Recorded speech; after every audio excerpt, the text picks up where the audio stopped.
ना होगा, और अगर सब मिलकर कोशिश करें तो रास्ता निकल सकता है। राजू के चेहरे पर एक उम्मीद की किरण जागती है। हाँ बाबा जी, अगर सब मिलकर काम करें तो हम पानी ढूंढ सकते हैं। हमने पहले कभी यह कोशिश ही नहीं की। लेकिन इतनी कठिन जमीन में नया कुआं खोदना आसान नहीं। मुश्किल जरूर है, नामुमकिन नहीं।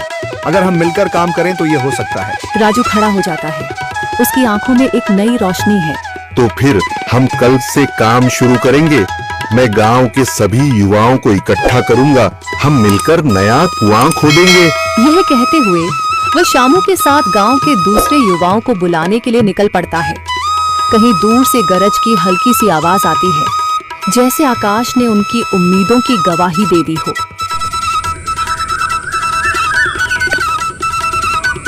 अगली सुबह राजू और शामू गांव के युवाओं को इकट्ठा करने निकल पड़े। चौधरी महेश की हवेली के सामने एक भीड़ जमा है। बाबा जी, संदरी, गांव के कुछ बुजुर्ग और किसान सभी मौजूद हैं। हम हाथ पर हाथ रखकर नहीं बैठ सकते। अगर अल्लाह ने हमें हिम्मत दी है तो हमें खुद पानी के लिए मेहनत करनी होगी। हम एक नया कुआं खोदेंगे। लेकिन राजू, क्या हमें यकीन है कि वहाँ पानी मिलेगा?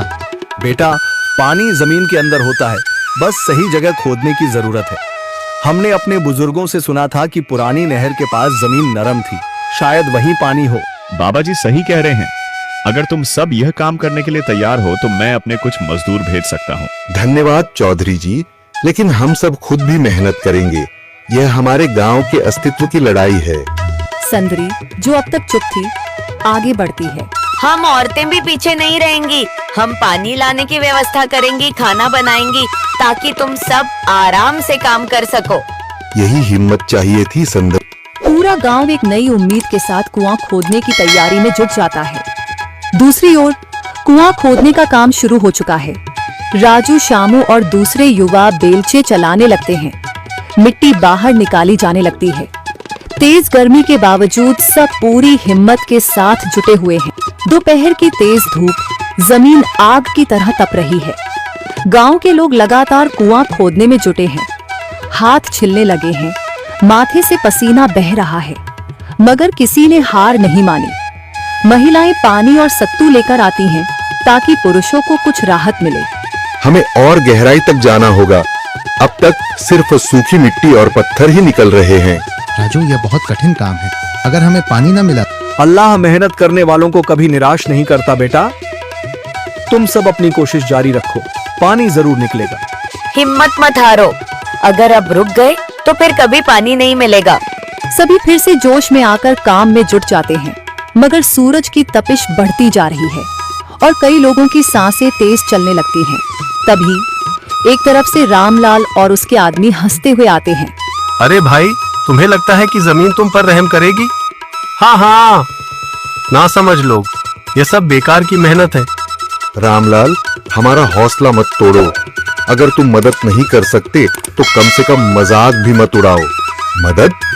हाँ, मैं अपने कुएं का पानी बेच सकता हूँ, मगर मुफ्त में नहीं दूंगा। राजू सब अनसुना कर फिर काम में लग जाता है। शाम होने लगती है, लेकिन अभी तक पानी का नामो निशान नहीं। कुछ लोग मायूस होकर पीछे हटने लगते हैं। राजू, शायद रामलाल सही कह रहा है। यह सब बेकार है।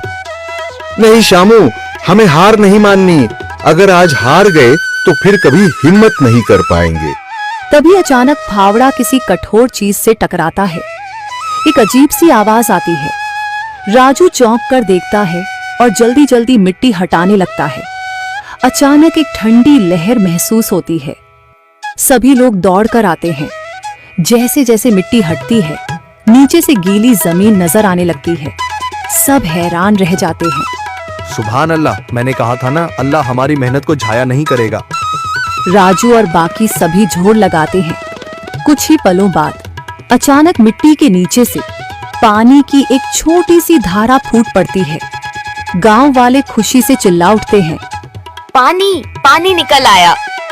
यह अल्लाह की कुदरत है रामलाल, जिस पर तुम्हें यकीन नहीं था। पूरा गांव आनंद से झूम उठता है। लोग एक दूसरे को बधाइयां देते हैं। औरतें दुआ करने लगती हैं। कुछ दिन बीत चुके हैं। गांव वाले नए कुएं से पानी भर रहे हैं, खेतों को सींच रहे हैं और जिंदगी फिर से पटरी पर लौट रही है।